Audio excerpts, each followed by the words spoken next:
Welcome back to the continuing saga of Joe Smith and his attempt to get his grievance paid, which, as we saw in the last video, the union was able to settle the grievance at third step, grievance review board.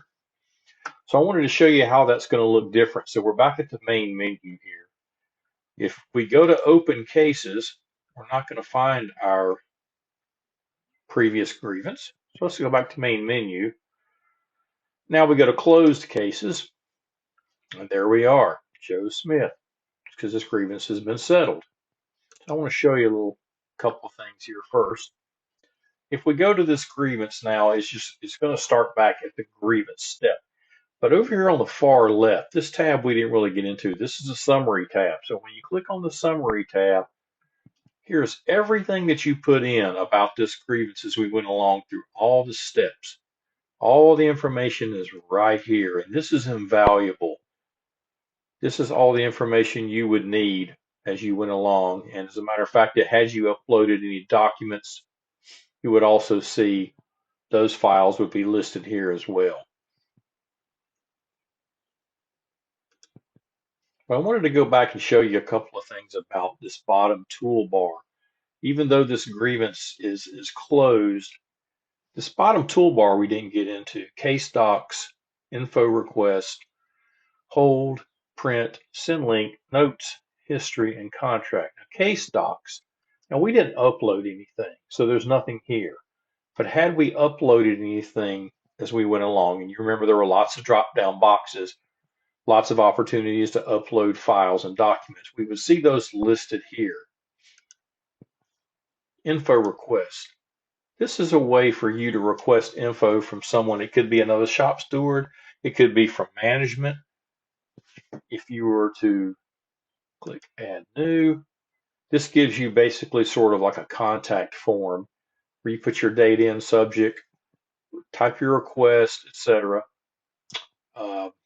Put a document in there, hit save, and that's another way to just request information. A hold enables you to put a hold on agreements. If for whatever reason, it could be many reasons that you want to put a grievance on hold so that the time limits stop, so that you're not held to the time limits. It could be because of an ongoing investigation.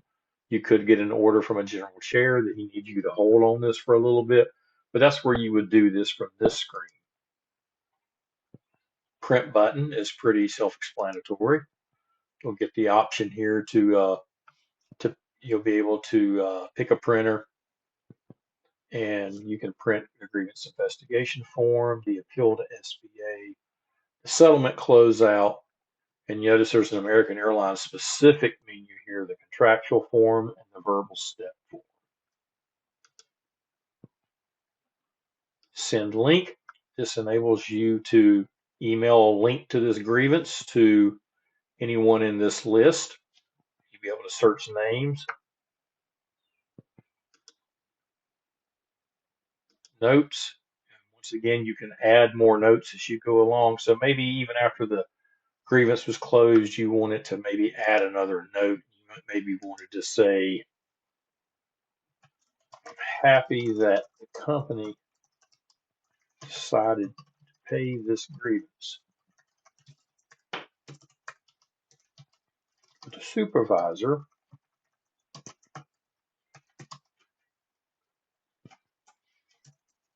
let's say the supervisor can solve this at his level. And it's just maybe a way for you to make a reminder note as you go along, especially if this incident happens again and you want to look back at a previous grievance, maybe to see what happened. These notes would be in there. This might be something you might want to look at later. History. This would be as you went along and changed things in the grievance. Nothing there right now. The contract button, very important. So this brings you to the contract in question. And as you go along and as you're processing this grievance, this can prove to be absolutely invaluable. This is where you can get your information. This is where you don't have to stop and find a book somewhere or find another file on your computer.